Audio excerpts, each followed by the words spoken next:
welcome back to another video. And in today's video we have our AEW All-In predictions. The big event of the year for AEW is finally here this year now in Texas. A pretty big show with a lot of great matches. And yeah, how we feeling? Yeah, it's been a really good build to this. We got a lot of storylines going into this, a lot more that'll be coming out of it whenever it's done. There's a lot of exciting things, big returns, debut, so a whole lot of stuff going on in AEW, and I'm excited for it. Now, let's kick things off with a new championship technically being added to the AEW pool, and that is the Unified Champion, which will be the Continental Championship and the International Championship held by Okada and Kenny Omega, where they go one-on-one. And yeah, who do you have for this match? Yeah, this is not necessarily a hard one. I would say most people would probably say Kenny Omega, and I will as well. However, I do think there's a world where Okada does get the big win here and moves on to just be the mega heel of AEW in the Don Callis family. Yeah, for this one I will also go Kenny Omega. Like you said, it kind of just feels right for Kenny to win here. Kenny hasn't really done too much, I would say, since coming back. So yeah, I think this is like kind of like a big Kickstarter. Obviously, this is a match that everybody wanted to see in AEW for the first time. So yeah, this is going to be an insane match. Hopefully, it can live up to some of the high expectation it does have, because yeah, these two are amazing. They've had incredible performance before, and I don't think this will be very much different from those previous matches. But next up, we have the TNT Championship on the line, where Adam Cole defends it against Kyle Fletcher. Who do you have for this one? This one, I feel like, is another somewhat easy one. I will go Kyle Fletcher. I feel like he's about time for him to hold some new gold and move up the ranks in AEW. Yeah, I'm going to go Kyle Fletcher as well. Like you said, I feel like it's about that time we get some gold on him. He's very much deserving of it. Unfortunately for Adam Cole, this reign won't last too long, but I think he did do a fairly good job with this TNT title. But also, this can be a kind of a new, refreshed thing for him as well. Whether he goes maybe for the World Champion, now that potentially we have a new champion after the end of the night. But yeah, I think Kyle Fletcher winning here should be the right call, and I think set them up for big things for the rest of 2025. And then next up, we have the Trios belts on the line, where the Ops will take on some combination of the Death Riders. We know it's Wheeler Yuta and Claudio, but the third man hasn't been announced yet, and this match isn't announced yet, but it has been talked about, and we're presuming it to be Gabe Kidd. So that said, who do you got taking home the Trios belts? Yeah, I will go with the heel team, Gabe Kidd and the Death Riders. I think that that's one way to keep them alive once Moxley loses, is to help build someone else up, and I think that next person of the Death Riders could be Gabe Kidd, potentially also leading to a feud with Gabe Kidd and Moxley potentially. Yeah, I wouldn't mind seeing Gabe Kidd kind of taking over the Death Riders and knocking out Moxley from the group. However, I do feel like this is kind of a big Death Riders ending type of night. So yeah, I'm gonna go with the Ops to get the win here. Unfortunately for Gabe Kidd, his first first time like almost kind of officially on the AEW roster in a way. He's going to be taking an L for in my opinion, but yeah, should be a pretty fun match, and I'm glad to see all these guys on the show. And then next up, we got the Women's Casino Gauntlet match, and obviously the winner of this will get a future title shot of their choosing, and our announced participants so far has been Chris Statlander and Megan Bayne. So I'll start off, who do you got winning the match? Yeah, I don't think either Chris nor Megan Bayne will win, so with that being said, it'll be somewhat hard to predict this, but I will go with Athena to get the big win here. I think she is deserving of getting that big spot. This sets up her versus whoever wins later on in the women's title match. So I think Athena getting a big win here could be huge for her and huge for AEW going forward. Yeah, definitely would love to see that for Athena. She's been doing a lot of the promotional work as well for AEW and All In around like the event in Texas. So I think she's very deserving of it. She's put a lot of work in, and like you said, I think it's time for her to get that big call up from Ring of Honor into the main roster now in AEW. But for me, although she's not announced for it, I think I will go with a Willow Nightingale. I think she's somebody who needs to be back in that world title picture. We need to see more of her because she just is fantastic. She's one of the best women on the entire roster. And yeah, I would hope she does get seen on the night, whether that is in the Casino Gauntlet or there's another match added somewhere else. But yeah, I'm going to go with Willow to win the Casino Gauntlet. On the topic, the men's Casino Gauntlet as well, also for a future World Championship title shot. And our announced participants are Mark Briscoe and MJF will be starting the match, but Bandito, Brody King, Mystico, and Ricochet are also announced participants if it goes that long. So who do you got winning this one? This one I'd really love to see a big Brody King win here. I think he's someone who's been awesome recently. Unfortunate injury with him and Buddy Murphy. So it'll be cool to see them come together and big Brody King kind of take that lead and go on to get some singles gold, because I really love to see that. Buddy has also been doing the same thing. He's a great wrestler. We've seen him in Okada at Grand Slam putting on a banger. So yeah, I'm very excited to see that, and I think Brody King getting a big win here will just be the best. Yeah, I would love to see Brody King get that huge moment. For this one, it is kind of weird because I could see an MGF kind of winning the match, because he's somebody who has been lurking around the title but hasn't gone for it yet in quite some time. I could see a Ricochet maybe getting a title shot. But this one is a tough one, but a part of me, I'm going to go with kind of a safe pick, and whether he is in this match or not, I do think we'll end up seeing him, but I do think a Darby Allin potentially winning this and kind of saying, hey, I'm back, and whoever is the champion, be ready for me very soon after, because, you know, I'm ready to take what's rightfully mine, and yeah, I do think we'll see Darby in some way, but yeah. Yeah, I think that'd be interesting. Yeah, and then I guess also to stay on the topic of the Casino Gauntlets, do we think we'll see any surprise debuts or returns here at the Casino Gauntlets? It's been rumored for Alex Windsor. We were all hoping for a Dakota Kai and stuff of that nature, but doesn't look like that'll be the case. So yeah, I think Alex Windsor will probably be a big surprise coming in. Yeah, but next up we got the Women's World Championship on the line, where Timeless Toni Storm takes on Mercedes Moné in a huge match. Obviously, Mercedes is the Owen Hart tournament winner. Obviously, going after Toni Storm. Who do you got for this one?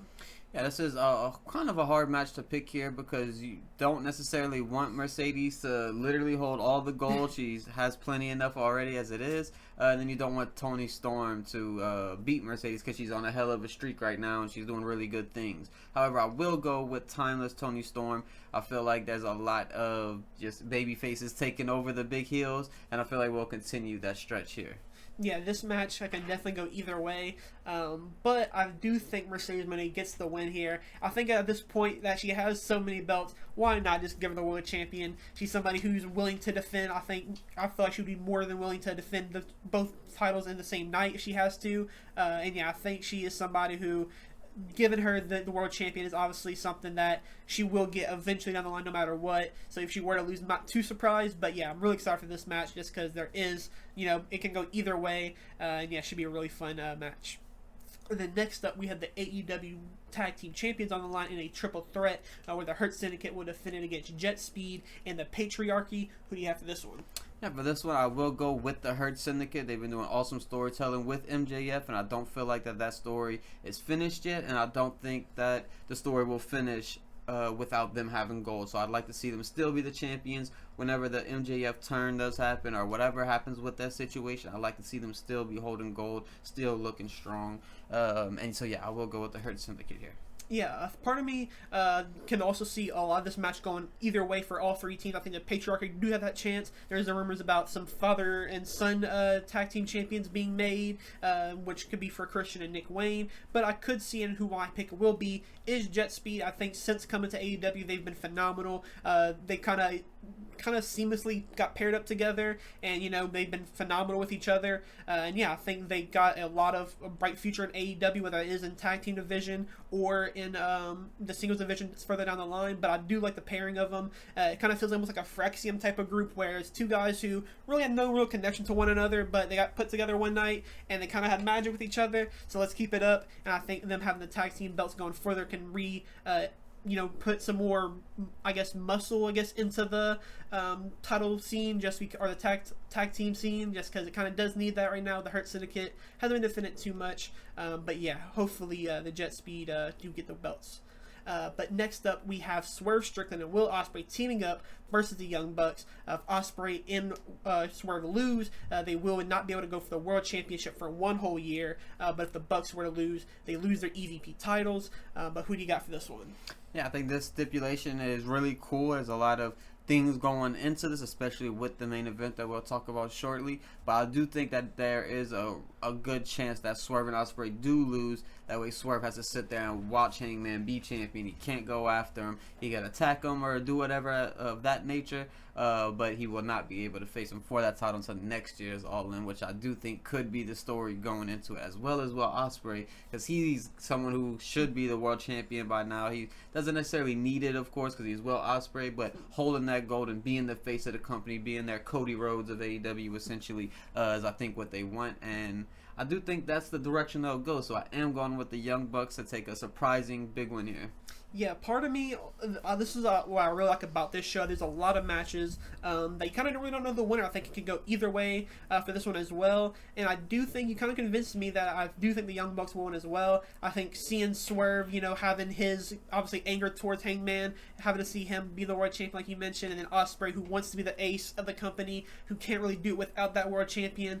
I think ultimately ending probably at next year's All In, maybe in a triple threat with Swerve, Ospreay, and then hopefully Hangman Adam Page if he's the champion. But yeah, I think that'd be a really cool situation, and just sets up a lot of, like you said, huge things after and really into next year as well. So yeah, hopefully the Young Bucks win, because this stipulation definitely adds a lot. And I hope they do pull the trigger with if they actually do this. So yeah, it should be pretty fun. And then now, for the main event, we have the AEW World Championship on the line. Moxley, Adam Page in a Texas death match. Once again, who do you got taking home the belt?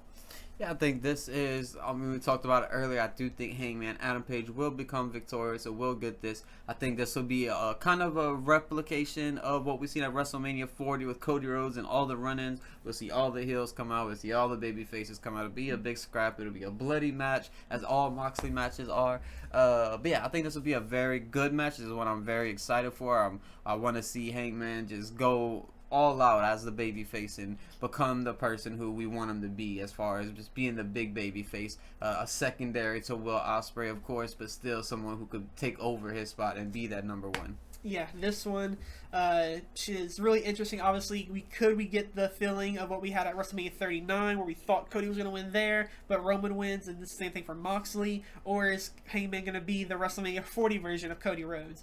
I do think Hangman gets the job here. It feels like it has to be now, because if you wait any longer, it kind of just feels almost too obvious, because it's not Hangman. It feels like it has to be almost a Darby or something like that. But yeah, Hangman finally getting the big one once again, and hopefully this time. Obviously, I didn't watch his first title reign, but I think the kind of common sense is that it wasn't that great after the chase. So hopefully this one, the chase, is just as good as the actual reign itself.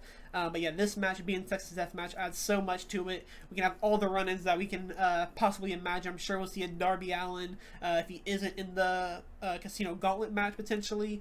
So yeah, there's tons of room for creative possibilities in this match, which makes this match so fun and so exciting to look forward to.